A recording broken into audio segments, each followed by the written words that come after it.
All right, hey everyone, welcome back to First Contact Stories of the Call Center. Today's guest is actually one with a unique title. He's been called the Czar of TCPA, and for good reason. Eric J. Troutman is one of the nation's leading experts on telemarketing law, compliance, and class action defense. He's the voice behind TCPAWorld, a blog that has become a go-to source for anyone navigating the maze of robocall, AI-driven outreach, and obviously the patchwork of state laws, something like Florida and Texas mini TCPA. So, Eric, welcome to the show. Thanks for joining. Thanks, man. Great to be here. Yeah, we always start this show with kind of your origin story. How did you get into the industry, the space that you're in today? Obviously, some of us talk about how in the contact center world, we didn't wake up one day and say, hey, when I grow up, I'm going to be that. But because you're specifically in law, what did that origin story for you look like? Did you always want to be an attorney? Kind of give us that beginning. Wow. Well, my origin story can be lengthy. I'll try to give you like the shortest version I possibly can. But yeah, I mean, to answer that question, I always wanted to be a lawyer. I always knew I was going to be an attorney. By the time I was like 5 years old, I knew I was going to do it. I assumed and believed that I'll always be like a top gun, trial lawyer flying across the country handling, the highest stakes cases. And turns out that's exactly, you dream it and then you build it. And here we are. So I did not go to law school though to do TCPA work, never heard of it. I was a trial attorney, tried a bunch of jury trials, high stakes stuff, really loved it. And then one of my big clients, Wells Fargo, got hit with the TCPA class action. At the time, I hadn't done complex litigation, didn't know what the TCPA was. This was back in 2008, by the way. So we're talking 17 years ago. But the lead at Wells Fargo said, look, you're a smart guy, you figure it out. Very quickly, I became their national counsel for all their TCPA work. Then I was national counsel for U.S. Bank and Ally Financial. And before I knew it, I was the most experienced TCPA defense lawyer on the planet. At that point, it was a pretty easy course to become the czar of the TCPA. And now I've been lead counsel in about 1,000 class litigation matters and over 2,000 individual suits and manage massive portfolios of litigation and really take care of everybody in the industry. The lead gen side is kind of new to me. I mean, I've only been doing that for about 4 or 5 years, so I guess that's relatively new. But I mean, this is where so many of the lawsuits come from, right? Is this industry, quote unquote, generating leads, which is really kind of generating trouble for the lead buyers. And so I mostly represent the lead buyers. I try to help the lead sellers to understand what they're doing wrong, and by and large, take care of everyone in the industry if I can. I kind of want to go back to this concept of you wanting to be a lawyer. What was it in the early stage where you said it was like 5 years old? You're like, what was that moment where you're just like, that's what I want to be? I get that it's been forever, but was there a moment in time where you said, hey, that's the kind of job that I want? It probably evolved over time. I can't tell you what like the original formative concepts were, but I can tell you by the time I was probably 15 or 16, I had a very clear vision that the law was what I wanted to be a part of. Building the law, building society was important to me. And the concept of objective truth was very important to me. And when you're an attorney, right, your job is to help people to see the truth. At least I believe that. I guess not every lawyer subscribes to that, but I do. And the ability to take your client's position, understand the facts, understand the application of the law, and then you get to step into a courtroom. That's why I love trial. And when you're in that trial, right, those 12 members of the jury are going to determine the truth of a matter. And there's only two people that get to talk to about it, you and the other side. I love that idea. I love being the voice of truth. I love being able to take my client and speak for them and help the jury to understand what the truth ultimately is. And, I've got an incredible track record of winning. And the reason that I win is not because I'm so clever or smart. It's because I align with the truth. I never go in and tell the jury anything but the truth. So what does that mean? It means if my case is sucky, we're going to settle that case. I'm not going to go to trial with some bullshit case. But if you see me in trial, we're going to win. And there's no way that we're not going to win. And so anyway, that concept of being able to elucidate the truth, identify the truth, and bring it forth, very important to me. At least, again, by the time I was 15, 16. What I was thinking when I was 5 years old, I have no idea. But I do know that my entire life, that's what I wanted to do. And here I am. So, there's a lot of times when people go into law, there's a lot of different avenues, and you've talked about kind of your journey into how you got into TCPA. But not everybody who practices law has a law firm, right? They all end up in different avenues working for another company or for a law firm or they're inside counsel and so on and so forth. When did you decide, or how did you go about saying, from a business perspective, that you had the ability to create a law firm and run a business versus being a portion of a business? Was there anything that kind of went into that mindset of that decision making? Yeah. Oh, yeah, definitely. So I'm a huge coward. I'm gonna let you just know this. This is true. I've got kids. At the time I was married, when I was in big law, I hated my life in big law. I hated it, but it was safe, right? I could make 7 figures for the rest of my life just doing what I do. Miserable though, because there's so much nonsense that goes on there. It's just so inefficient. The clients get treated so poorly, and just everything's bad. There's like literally, I've never worked or heard of an industry or an institution where just everything is done the wrong way, and yet it just muddles on, right? But that's big law. Everything's done the wrong way. So I wanted out of there so bad that like I can't even tell you. And it was my friends. It was Pooja, really, and my buddy PJ, who were just in my ear constantly, like, Eric, you're miserable, like, get out of there, get out of there, get out of there. But because I was paralyzed by fear. What if I go out and the clients don't come? What if I can't make a living? What if like my kids can't eat? I know it's just like preposterous fears, preposterous. But this is what kept me kind of in the position that I was in. But it's like anything else. Like once you take that leap, like once you have committed, well, now you got to go guns blazing, right? Now failure is not an option. I've got a sign, in my house office that says failure is not an option. And that's how it is. Now you have to do everything. You have to work 18 hours a day to make sure you don't fail. And so that's kind of where we're at. We're in that, we're not quite a startup anymore at Troutman Amin. I think we're fairly well established, but we're still early on the curve. We're still kind of, putting in as much elbow grease as we possibly can to lay the foundation that we're going to need. I mean, we're trying to build something that's going to last 1,000 years, right? So we're definitely putting in the work now. But it was my friends. I mean, it was Pooja and PJ in particular. I'll just name them, that gave me the strength and, the confidence to do what probably I would have never done otherwise. I would have just sat there my whole career in big law and been miserable, but been safe, right? And there you go. It's interesting how a lot of the stories evolve around having some form of support, right? Somebody there or some group of people that have kind of encouraged you or been there for advice. And when it comes to having your own business, right? And you've made that decision to take those skill sets and remove yourself from that just environment where you're like sick of working in that environment, but you knew you loved the law.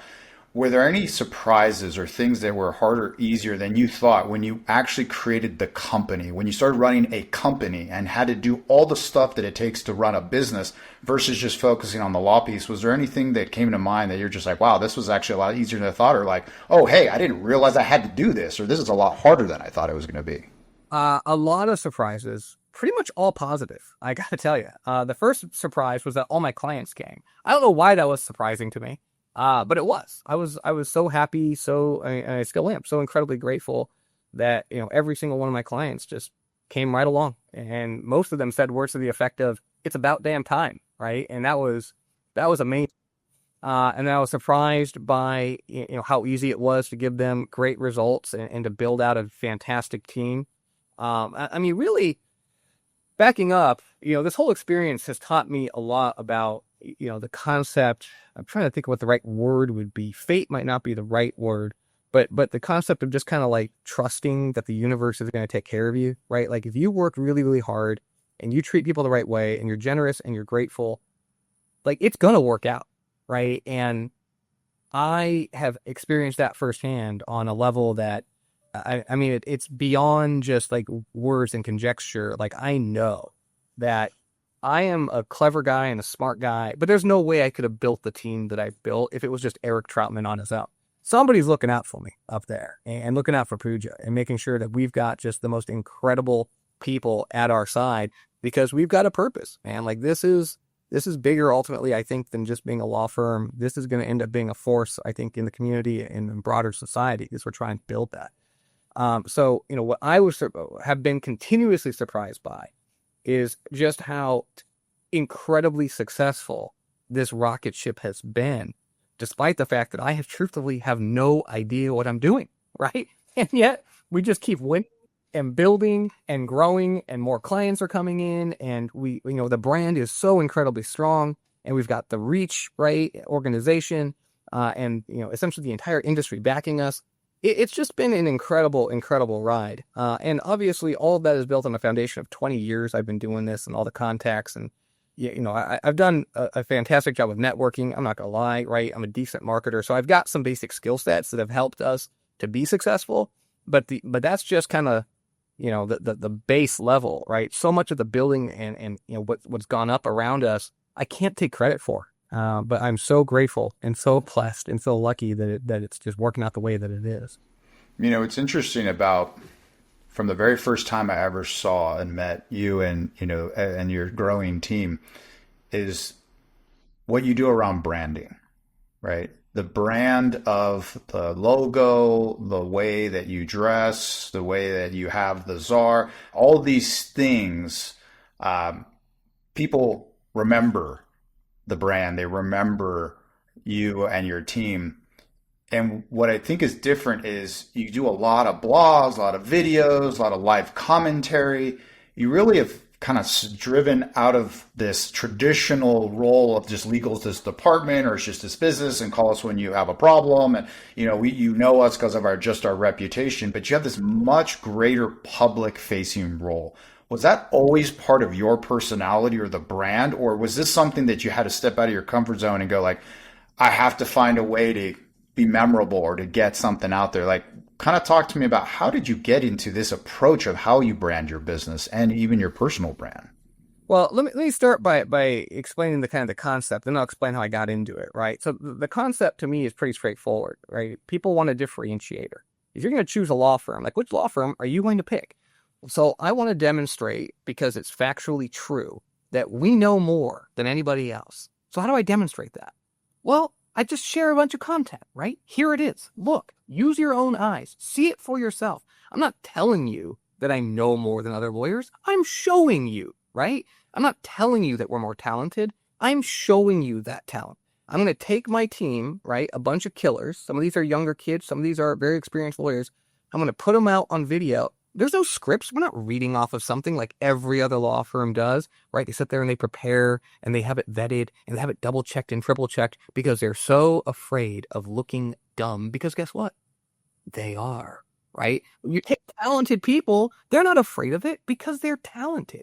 You put them up there and they're going to put on a great show for people. So to me, my entire concept around putting out content, both video, engagement, and any other form of content is, I know my people are better, smarter, sharper. I know we've spent more time than they have. We're not pretending to be something that we're not. We're just demonstrating exactly who we are.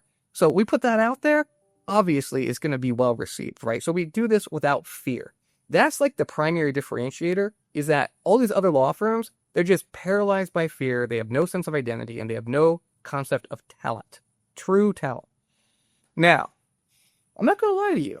Right? This made me uneasy initially, right? Like every other lawyer, when I first, became kind of more experienced, right? As a young lawyer, you're not thinking about branding, right? You're thinking about just trying to be a good lawyer. And then, when I was probably about a fifth or sixth year attorney, I tried a bunch of cases. I was very successful, and it was very clear to me at least, that I was much better than regular attorneys. In my mind, it was like, well, word will get out. People will just know that I'm a better lawyer. No, seriously, this is what people think. This is what I thought, right? Just somehow people will just know that I'm a better lawyer. And of course, that's not the way it worked. Now, people who did know I was a great lawyer were the people I was trying cases for, Wells Fargo, right? And that did lead, as I told you before, to like my first kind of entree into the TCPA and into complex litigation. And it did lay the foundation. So in a weird way, I was kind of right. When you are a great attorney and you are doing great results, it can lead, without any marketing, without any deliberate public-facing efforts, it can lead to success. And it was leading to success. But ultimately, when I first started building a team, right, the first time I hired someone, and I remember who she was, and I just thought, wow, this person has literally just put their career in my hands. And it was like very invigorating for me. I was like, I can't fail, not for myself, but like this person is trusting me. And then as I built out more people, and as I started building out a team in big law, it was very different because most of the time when you're in big law, these associates are working for all the different lawyers. They get really no great experience. They don't get any great, specialization. As a result, they end up not being great lawyers and end up most of the time getting kicked out. That's how big law works. But in my environment, I had people that were dedicated just to me, which the other partners didn't like, by the way, but I did it anyway. And so I was like, I can't let these people fail. And then, because big law works the way it works, I got stabbed in the back a few times. Then it became, well, I can't let those other people succeed, right? And so with each kind of new level of motivation, it gave me a new level of energy to, strip off whatever quote unquote dignity there was, whatever like was holding me back, whatever fear, whatever sense of, potential embarrassment. Oh God, I can't, what if people don't like me? It was kind of like, I don't care. Like, we've got to go scorched earth. We can't hold anything back because either I've got to make sure the people who are loyal to me are succeeding and the people who are disloyal to me, I don't want them to fail, but I don't want them to have any more cases ever again. Not in my territory. Go do something else, right? So, I'm very blessed in the sense that I'm easily motivated. I'm very blessed in the sense that I've got a great work ethic. And of course, I'm very blessed in the sense that we're pretty talented and we're not afraid to display it. Yeah, I think that confidence, right? And that line of fear of what other people will think or whether you'll fail or whether or not it's something you can't come back from, those balancing acts that people make and they just don't actually dive all in and say, I have to give everything. You had that motivation of I can't fail for me. I have to, this person's life is in my hands, and embracing that dynamic when you hire people and work with people is probably not always common, right? It's what's part of my job and it's just, I do these things, but I don't know that people take it to that extreme. And so with that said, to kind of pivot a little bit, Eric, I know you've dealt with big enterprises and just like the scrappy startup. When you engage those types of businesses over your career, how different are the challenges from a compliance perspective between those two worlds? And are there any blind spots that you see often happening between those two worlds? Oh man, the blind spots run the gambit, right? I mean, human beings are built full of blind spots. I mean, we don't understand ourselves. We don't know why we sleep. We don't know what motivates us 98% of the time. We don't know why we want the things that we want, right? So we're just riddled with blind spots, and institutions just being, things built out of people are riddled with blind spots even worse. Now, when you've got a startup, generally speaking, not always, generally speaking, these people know that they don't know anything, right? They're coming to you, they're blank slate, they're putty in your hands, they're going to listen to what you have to say. I actually like working with startups because, you can take a company and you can really add to their valuation, right? I mean, I've got one guy that was like, man, you've added like $200 billion to my valuation just, from working with me. I'm like, yeah, well, happy to do that because you listened, right? You took what I told you to do and then you did it and now you're scaling it. And wow, look at that. It's like working and successful and attractive to people in the market. Great. Working with enterprise, it can be frustrating. And not even because the people that you're dealing with at the enterprise aren't listening or willing to listen, but because they are working on so many layers, right? And they're just many times siloed, or even if they're not siloed, even if they have ultimate responsibility, trying to get through all the different layers of people to get action can be very, very challenging. And so you might work 60 hours putting together a set of recommendations for a great enterprise, and you've got like a really good solution built up. You're going to help them operationalize it, and you're going to hold their hands, and you're going to go through with their software engineers. You're going to get it all done for them. And then 3 weeks later, it's just lost momentum and it kind of goes into the ether. And it's like, well, what the hell happened there? Right. And it's like, oh, well, this other exec had some other priority, and then this team got reorganized and the project was going over there. And so enterprise, it's really, really tough, I have found, to see a project go all the way through when it's a major project. Now, there's been exceptions. Like I remember I did Wells Fargo's like enterprise TCPA, did the same thing for US Bank, and they saw it through and they made massive changes. And you'll notice that, they don't get sued anymore, right? But other institutions, enterprise, many times you find that they're, a writhing coil of impulse, right? Some people want to do one thing, other people want to do another thing. And if you can't get that critical mass, they might have the buy-in to retain us, to have us come in, but ultimately they don't have the buy-in to actually get stuff done. And that can be a little frustrating, but I guess at the end of the day, I'm doing my job and they're doing their job. Everybody's just going to end up where they end up.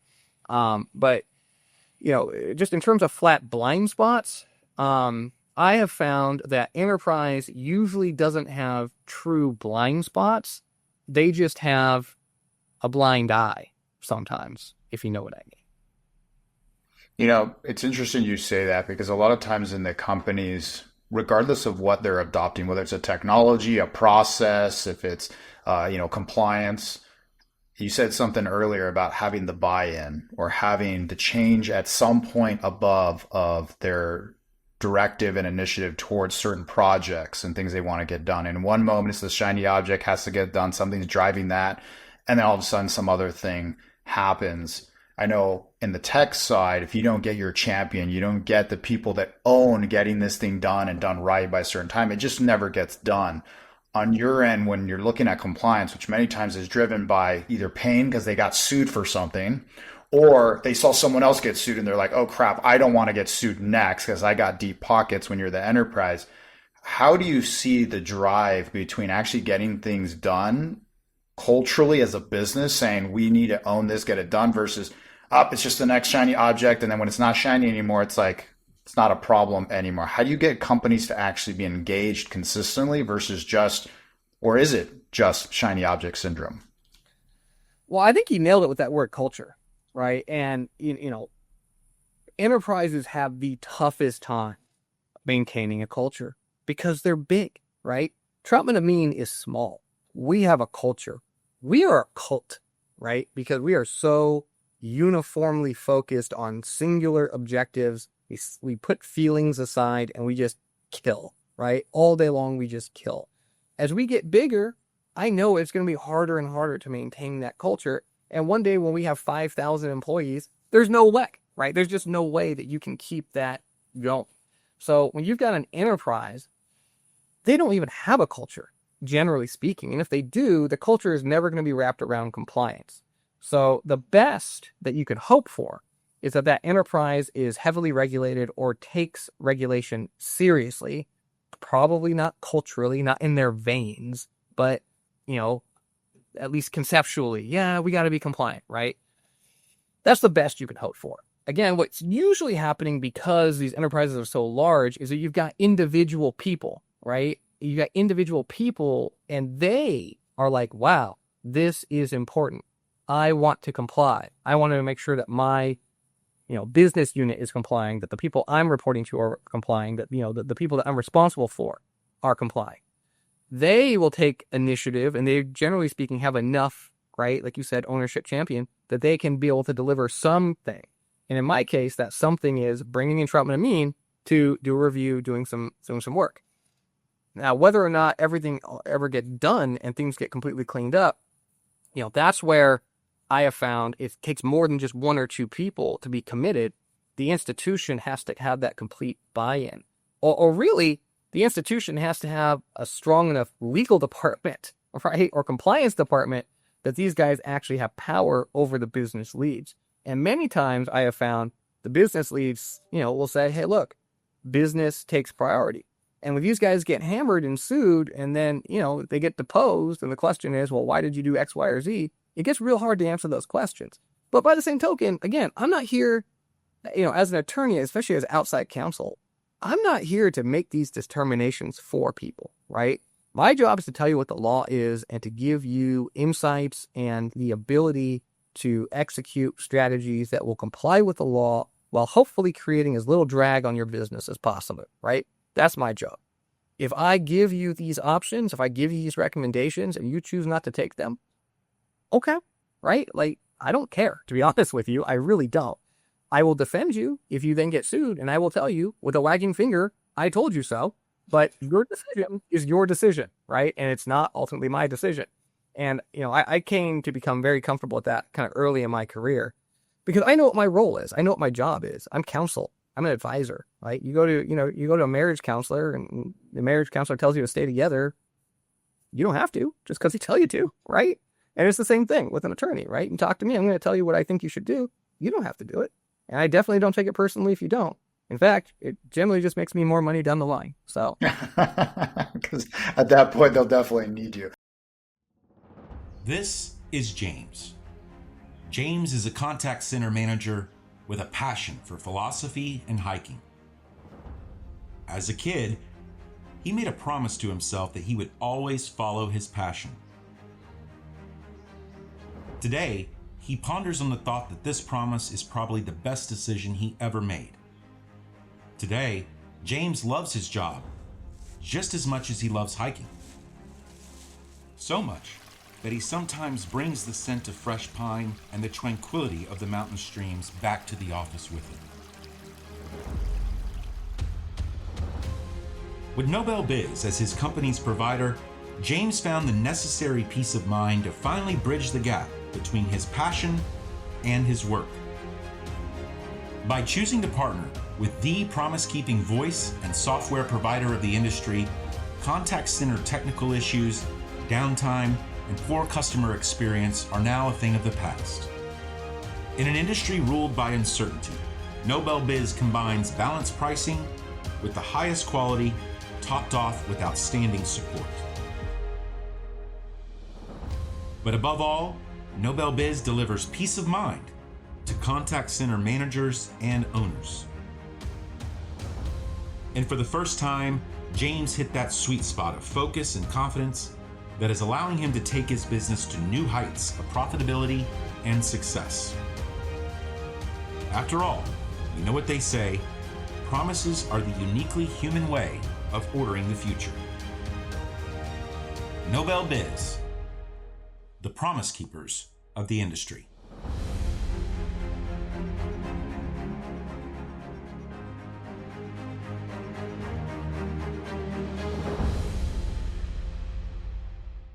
So, we talked about litigation. We talked about, the concept of sometimes that's just a driver. People are avoiding it or actually in it and need it, the help. So we're seeing a lot of TCPA litigation this year, especially trending versus last year. What are you seeing is driving this massive surge? And, what can you tell us about what is the state of companies that want to continue to do outreach, but, maintain compliance? Yeah, so this is, without question, the highest year in history for TCPA class action filings. And it's not even close, because last year was the highest year ever for TCPA class action filings. And this year we're up almost 100%. We're up like 94% from last year. So it's basically double. That's crazy, right? And a couple of things are driving this. One is there was a huge portfolio of cases that was filed on these quiet hour, text message, just bogus trash, just north of frivolous, maybe even frivolous litigation being brought by a shop out in Florida. And that bumped up the number some. But even without that portfolio, you're still talking about, 70% increase. And what's driving that, truthfully, is that there's just so much money in the TCPA, right? I mean, this is a business. It's a business just like your business. And like any business, what do you want to do with your business? You want to scale, right? And that's what the plaintiffs' lawyers are doing. They are scaling. You've got new entrants coming into the market who are also bringing these lawsuits, and you guys should think about litigation as a market, right? Got new entrants coming into the market. The barriers to entry are high, but, because it's a very sophisticated area of the law, very high stakes, and you've got, some very sophisticated attorneys on the defense side. So there are barriers to entry, but people are willing to take their shot. They're willing to file a bunch of suits and try to learn. But then you also have the established players now who have their business models. It's working for them, and they're scaling, right? And so you got the Anthony Peronics of the world filing more suits than ever before, a boss filing more suits than ever before. One guy who's not scaling is Greenwald. He's out fishing. But like a lot of these guys are just ramping up their practice.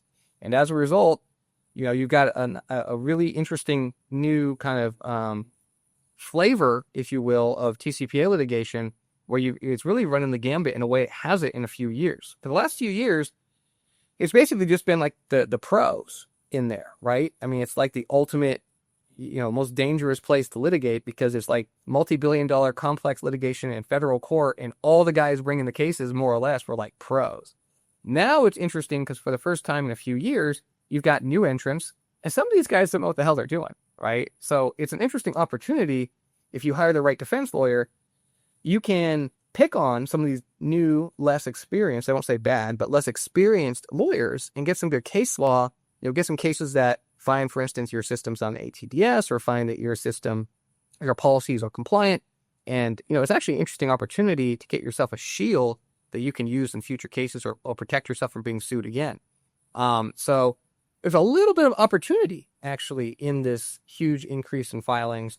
But it is definitely something that everyone needs to be aware of, right? There's no hiding right now. If you're in the lead gen space, if you're buying leads, call center, even if you're a platform, hell, even if you're a carrier, right? And I don't mean like insurance carriers, I mean telecom carriers. Everyone's getting sued right now, and everyone's in the FTC and the FCC's glare as well. Yeah, it's interesting that you talk about the whole end-to-end ecosystem of providers, from the actual call centers to the platforms to even the telecom providers. All are in the chain of, being targets. And whether it's legitimate or not, right now you need to be able to find a way to be defensible. And so with that said, when you look at what companies should be doing right now, if you're in that space, how should they be looking at this from the perspective of how do they look internally to their business to try to figure out how to protect themselves? Well, I think it comes down to, first, understanding this is critical, right? It's just like that mind shift that people need to have. I mean, it's like there's like the converted and the non-believer out there, right? The converted understand that the TCPA is probably the biggest threat to their business that exists. Forget competition, right? Forget anything else. It's like, if you don't get it right, if you're in the call center game, a lead gen game, if you don't get that right, that's the end of your business, right? I mean, I can't tell you right now. It's like at least once a month, I have somebody on the phone telling me, well, I have to declare bankruptcy. Quote, I have to declare bankruptcy. And it's like, well, then why did you get yourself into this situation, right? But anyway, so then you have the non-believers, the people that are like, Troutman, what the hell is he talking about? What does he know? And, they just don't want to take it seriously until they get sued, and then they have to take it seriously. So what I would encourage people who maybe, haven't received the gospel yet, haven't accepted it into their hearts just yet, to understand is that this is the single biggest cash cow in the history of the plaintiff's bar. The plaintiff's lawyers have made more money off the TCPA than any other statute. And they are coming out guns blazing every day with more cases. If you are in this industry, you are going to get sued. It's not like a question, right? And please don't believe, right, that this echo chamber narrative that I heard so many times in the lead gen space that, these are just trolls and you can settle them for $2,500 or $5,000. Maybe that was true 6, 7, 8 years ago. That is not true today. And you get sued by Pironic, it's not $5,000, $6,000, $7,000. If you're getting out for under $100K, you're feeling pretty good about yourself. And many times they're not letting you out, right? Like that's the key. They're going to keep you in that class action and push you all the way. And there's personal liability, for goodness sake. So the first thing people should be thinking about is, I got to take this seriously, right? Once you have that mind shift change, right? And then all of a sudden you've got that critical eye where you can start looking at your operations. Some of this is non-intuitive for sure, but some of it is intuitive. And the most low-hanging fruit stuff tends to be fairly intuitive. I mean, obviously, if you're doing cold calling, you're in harm's way, right? If you are buying a huge number of third-party leads or transfers without vetting your vendors, you're just looking to get yourself killed, right? If you are a platform that's not doing KYC, if you're a carrier that's not doing KYC, you're just looking to get yourself killed, right? And again, this is just low-hanging fruit things. But if you really want to take it seriously, obviously you need to start educating yourself because, again, whereas the low-hanging fruit stuff is kind of obvious, there is an entire, industry of plaintiffs lawyers coming after you for the stuff that's not obvious. There are incredibly nuanced rules here. They move incredibly quickly. There's tens of thousands of pages of content just on TCPAWorld breaking down the nuance of this law, this area of law. And again, with exposure into billions of dollars, if you get it wrong, you can't take this stuff lightly. So again, you want to start at your beginnings, right? Use your eyes and look around at what you're doing and think, what's the big obvious stuff that I might want to get checked on? But then use that as momentum to, retain somebody. Maybe not me, because I'm expensive as hell. Plus, I'm really busy. Doesn't mean I don't love you. It just, it is what it is. But if you want to retain, cool, give me a call. But retain somebody that knows what they're doing, right? Don't go hire like the regular lawyer that you use for your corporate work, or your neighbor who's an attorney and does, family law or something. Don't go to big law, because big law will tell you, oh yeah, I've got a guy, he's great. This guy has never done this before. If he's done it like 2 or 3 times. And the guy who's selling him is going to get a cut of the fee, right? And that's how big law works. And people really need to talk about this more.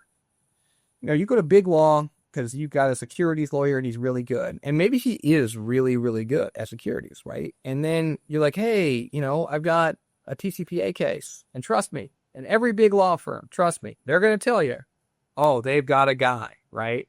They've got a guy.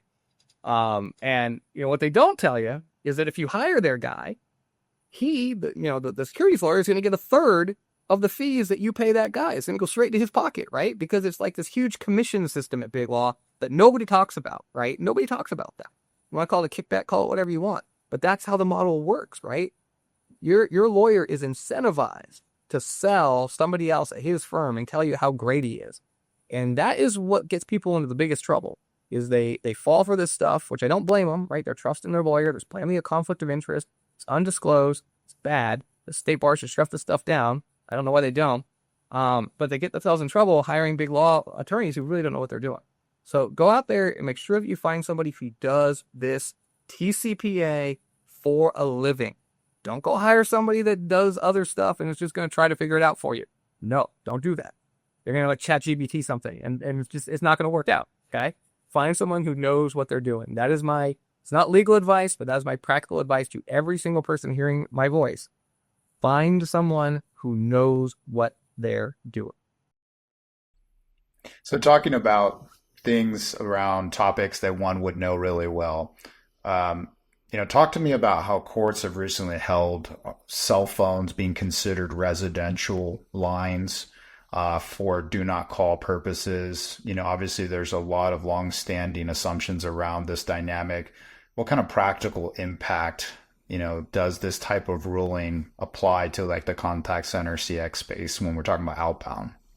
Yeah, so that definition comes in the TCPA's D&C rules, right?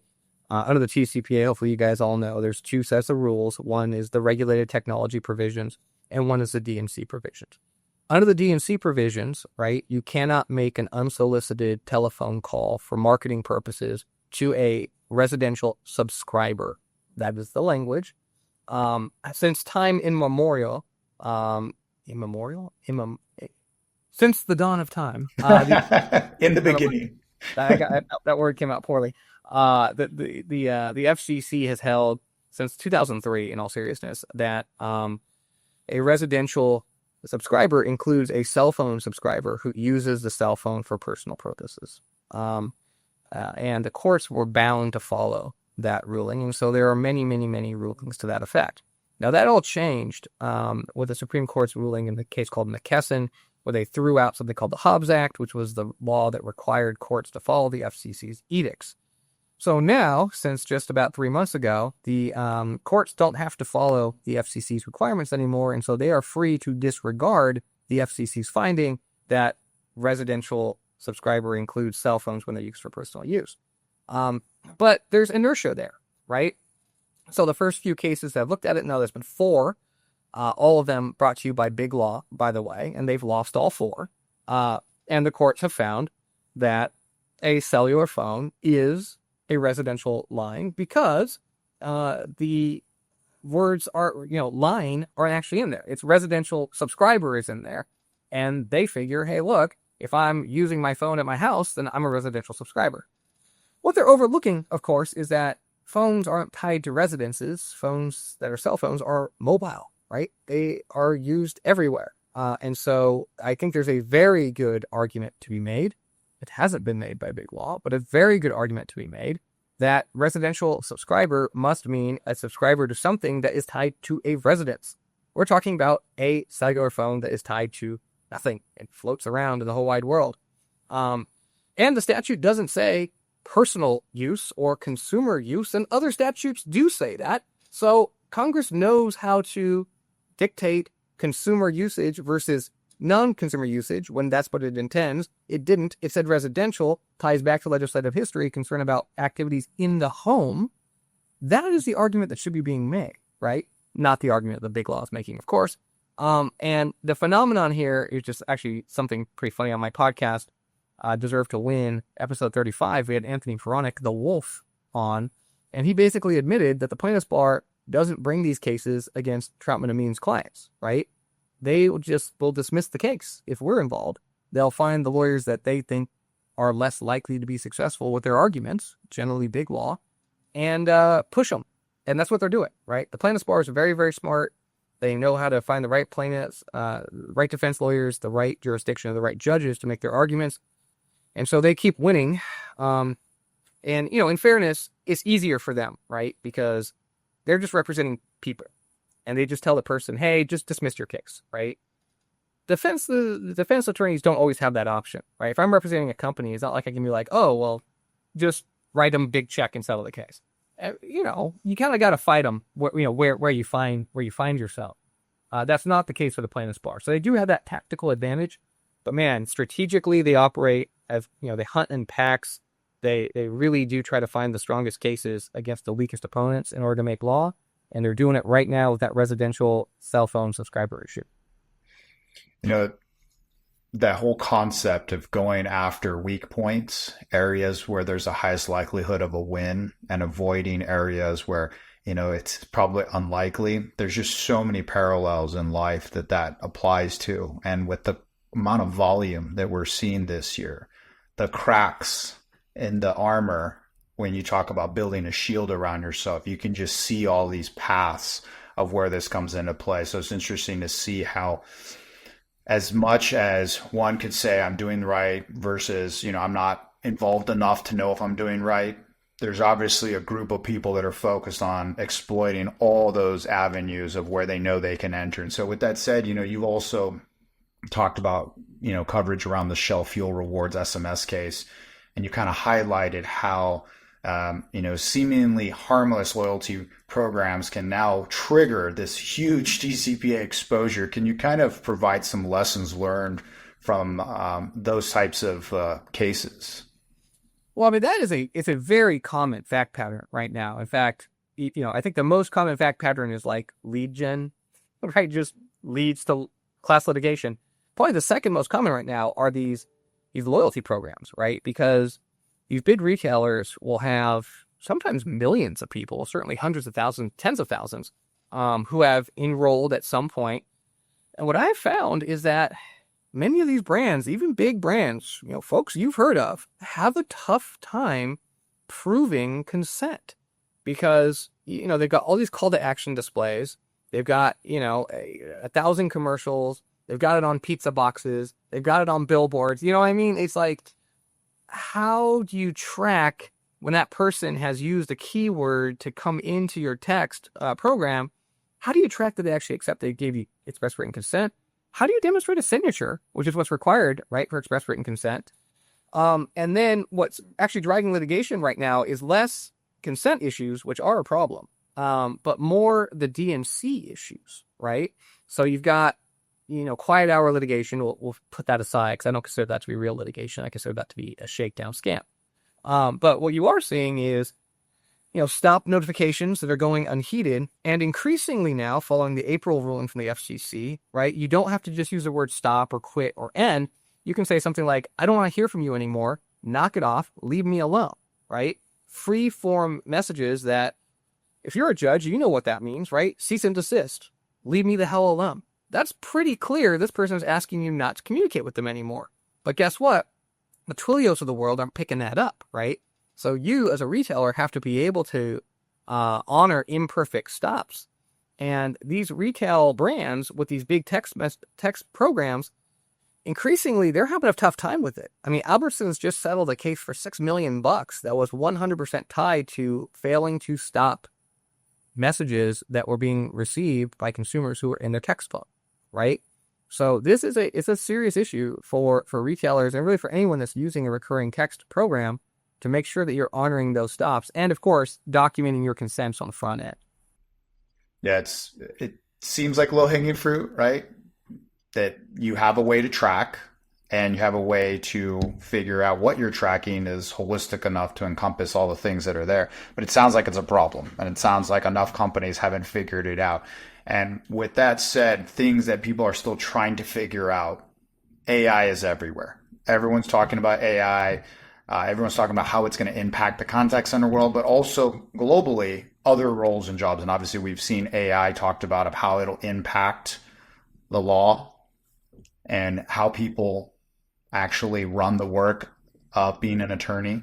We've seen it bad and good. I think you referenced it earlier, just using ChatGPT in hopes that it'll do good for you. But what are you seeing both in the contact center space of how AI is going to be implemented and potentially what kind of stuff people should be concerned about from a compliance perspective, but also even just in your own world, where are you seeing AI, being adopted or misused when it comes to the law?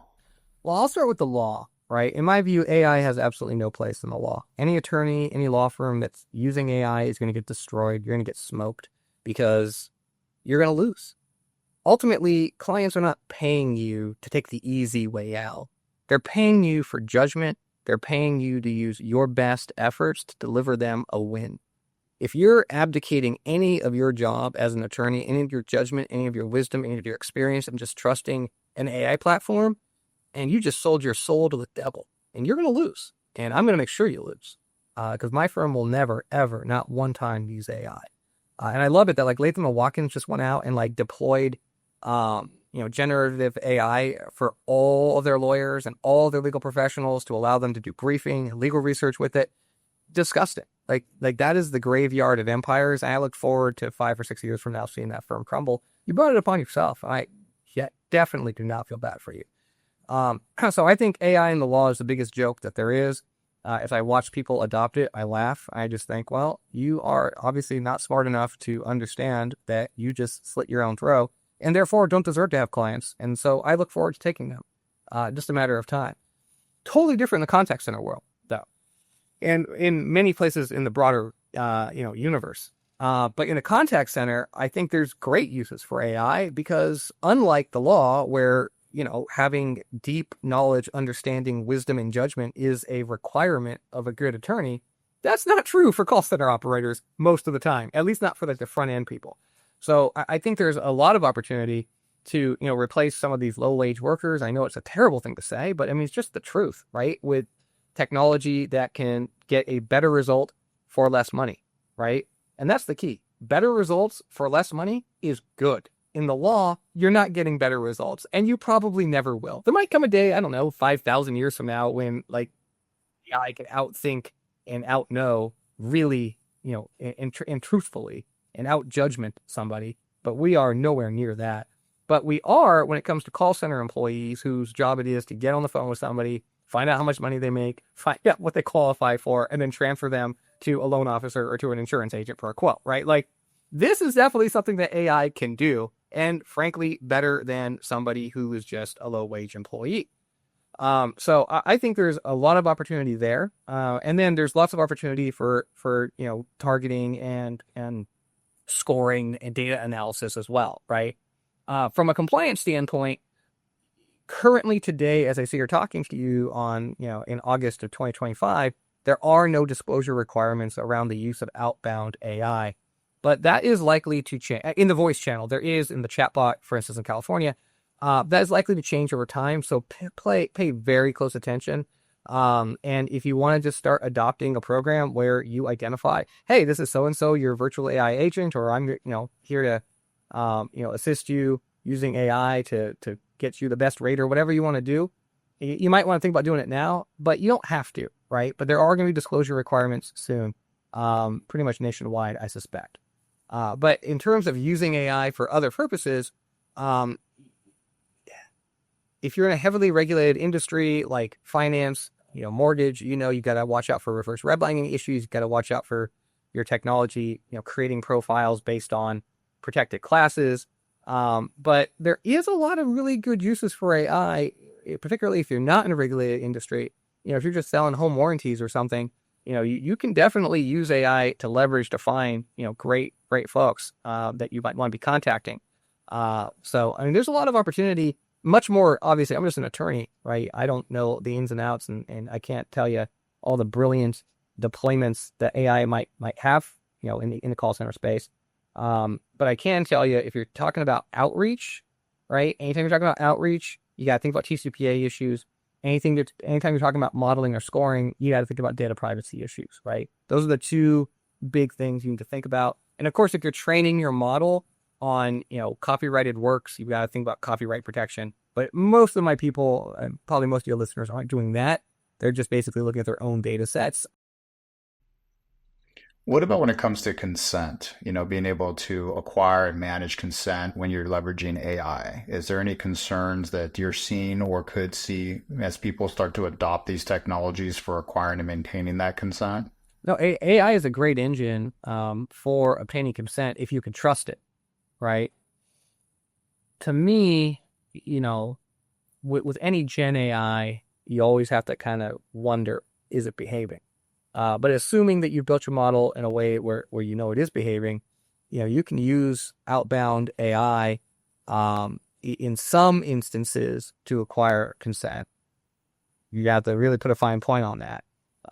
But I think, in text messages and in emails in particular, right, you can use AI, I think, very effectively to capture consent. And then in terms of tracking and scoring, I was talking to somebody on LinkedIn the other day, and they apparently put together some Claude agent, right? And they're buying leads, and that agent's going through from all the lead providers, and it's taking a look at the forms and seeing if the consent on the lander what it needs to be using that AI agent. I think that's fantastic. I mean, look, in theory, right, you should hire me to look at the form. Yes, in theory. But like as a lead buyer who's just trying to do, a quick and dirty, but hopefully efficient and accurate, review of the consent forms that you're buying, I think that's just brilliant. I really like that idea because, I mean, again, in theory, you should be able to program that agent to do, look for the Troutman 9, right? Look for, how close this is to, the button. What's the call to action say, right? You should be able to program this thing with, 15 or 16 specific things that it's looking for, and it should be able to give you a pretty good score, right? This is something that AI can and it should do. I think it's great. And, again, you can hire lawyers to do that. You can hire compliance professionals to do that. But it seems like AI should be able to do that for you. Yeah. And, having those things that are very black and white, look for this, yes or no, does it have this? And you have trust that it's actually accurate and you're not hallucinating in those pieces, then it obviously can automate a lot of those things that, me maybe don't need a human being exclusively to do. Outside of, spot checks, sanity checks, and things like that. One thing before we kind of hop to the personal stuff and close out for our conversation, you've been vocal about this concept of notice not always being a shield. And there's this piece around American Express and wrong number ruling. How has this shaped how call centers should be thinking about the risk mitigation in that outreach from a tech stack perspective? Well, wrong numbers are the death of everyone in TCPA, right? I mean, the hardest case to defend as a defense attorney is a wrong number pre-recorded class action, especially if it's brought by Mike Greenwald, right? Because he's the pro, he's the best plaintiff's lawyer that there is, and he basically just brings wrong number pre-record class actions. So first thing you should be thinking about is if you're a call center or you're a brand, do you really want to use pre-recorded calls, IVR, AI outbound outreach, as we were just talking about, or ringless voicemails, right? If you're using any of that technology, understand, like you're instantly in the regulated technology provision, right? You're in the high risk provisions. If you're going to be in the high risk provisions, you have to have valid express written consent. You know that, right? But the problem is that many times you'll get a wrong number. Somebody will fat finger a number. Somebody will just give you a fake damn number, right? Or a number will change hands. In any of those instances, understand you as the caller, you as the brand are liable. it is strict liability. You do not get to wait until you find out that you're calling a wrong number.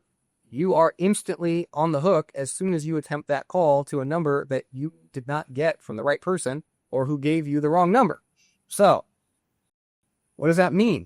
Again, that means you want to reconsider using high-risk technology in some places. You want to make sure that your cadences are such that you're not just hammering people within the first couple of days before you have a chance to find out that you might be calling a wrong number. And most importantly, in my view, is you're going to want to be using the reassigned number database when practical. Now, if you are in the live lead game, then, that phone number is not going to change hands in, the 30 days that you're calling it or in the, 2 weeks or 1 week that you're calling it. But if you are calling age leads or you're in the, the servicing or especially the debt collection game, these numbers change hands and you might be calling somebody, well, you got the number 3, 4, 5, 6 years ago. Or if you've got, for instance, going back to the text club, you might get, as a retailer, you might have somebody enroll in your text club 3, 4, 5, 6 years ago. If you're not checking out the reassigned number database every 30 days, you could be sending millions of messages or calls to phone numbers that have changed hands. And again, you are liable for those. That's $500 per. You do not want to mess around with that, especially not with guys like Greenwald out there. Now, as I told you, mercifully, Greenwald is semi-retired and he just likes to fish these days. So you're seeing a lot less volume from him. But, the other plaintiffs lawyers are kind of picking up where he's left off. And that guy's undefeated in class cert. I mean, I beat him a couple of times pre-certification, but nobody has beat him in certification. Now, he hasn't gone to battle against me on certification yet, but he's beat everybody else, right? So, this is not a game you want to play. You want to make sure you're doing this right. And there's other tips and tricks too I'm not going to give you publicly in terms of kind of how you're handling your data that can make it more challenging for these lawyers to be successful in these cases. But you can give me a call about that separate. Well, I know that we could probably talk forever on these topics, and I want to end with one piece around stuff that has nothing to do per se with the law and your role in it. When you're not working, whenever that is, what are you doing to disconnect, to stay refreshed, recharged, hobbies, things that you like to do, extracurricular? What does that look like? I don't really have any. Again, I think I'm very blessed in the sense that I get a lot of enjoyment and energy from work. I love my job, and my work is multifaceted in the sense that I'm blogging, I'm marketing, I'm running a business, I'm teaching young lawyers to be better lawyers in addition to actually doing the legal work and taking care of my clients. So it's kind of like I'm not just doing one thing all day. So I feel like I can just kind of shift gears and then just shift gears. And if I'm burnt out writing a brief, I can go to LinkedIn real quick and mess around for a few minutes and then come back and maybe go tutor somebody on how to take a deposition real quick and then come back and work. So, my brain is satisfied on a lot of levels. I when I'm not working, and understand, I basically live 2 lives because I'm a dad, right? And I've got, I'm a divorced dad. So I've got my kids half the time. And when I have, and it's not really half the time, it's like maybe 40% of the time. When I have my kids, I try really, really hard not to work. I suck at it. I still work. I'm not going to lie to you. But I try. I really try to be present for the kids and play games with them, baseball. I coach their little league. We invent games where we just kick balls at each other, whatever. I try to be present with the kids. I don't know how recharging that is, because to be honest with you, that takes a lot of my mental energy. I take it seriously. I tell myself sometimes it's pretend your kids are your clients, right? And deliver the way you would for your clients in this moment. So I kind of force myself to be very focused, but that's it. I have no social life. I don't have friends. I don't pretend to want to have friends, right? It's I'm working or I'm with my kids, and that's about it. Well, you said it earlier. You love what you do. That's true. And when you're with your kids, you're trying to be present, right? And I'm sure those are moments that your kids probably would say are important to them, that you are at least trying to be present. And I get it, the idea of you don't always succeed at that. Sometimes you're always still on the grind to get stuff done. So with that said, we do end the show with a tradition around, if you could leave one big question for the next guest, what would you ask them? Oh, I don't know, man. I'm not great at that stuff. I will say, people ask me this, if you could give advice to yourself when you were younger, or, who do you listen to, whose advice do you take? My problem is, man, I never take advice from anybody, and I never have. And I just kind of, clamor through life and make my own failures and enjoy my own successes. And I don't know, man. If I could leave a question for the next person, it would probably just be like, how you doing today? Like, I don't have anything deep or meaningful. Well, I don't know that it needs to be, right? A lot of times it's the way we see life. And, with that, I'm sure there's going to be people that want to connect with you, right? That you vibed with it on the law side or even just being able to engage on the things that you're an expert in. So with that said, Eric, how do they best get a hold of you?